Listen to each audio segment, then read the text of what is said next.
আমাদের সকল যে সমস্ত কর্মীবৃন্দ আছে যারা যোগ্য তাদের সঙ্গে আলোচনা করবো, বা ডাইরেক্ট যদি আমাদের সেই প্রপোজালটা অ্যাকসেপ্টেবল হয় তাহলে আমরা অ্যাকসেপ্ট এখান থেকেই করে নেব।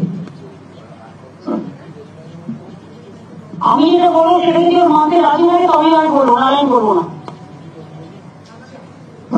ম্যাডাম এখন থেকে কি করে বলবো, আমাদের ম্যাডাম 30,000 বেতনের মধ্যে 15,000 লোন কেটে নেয়। এখন কিভাবে আমরা রাজি হবো আমরা তো বুঝতে পারছি না। বাকি 15,000 ঘর ভাড়া সমস্ত কিছু নিয়ে আমরা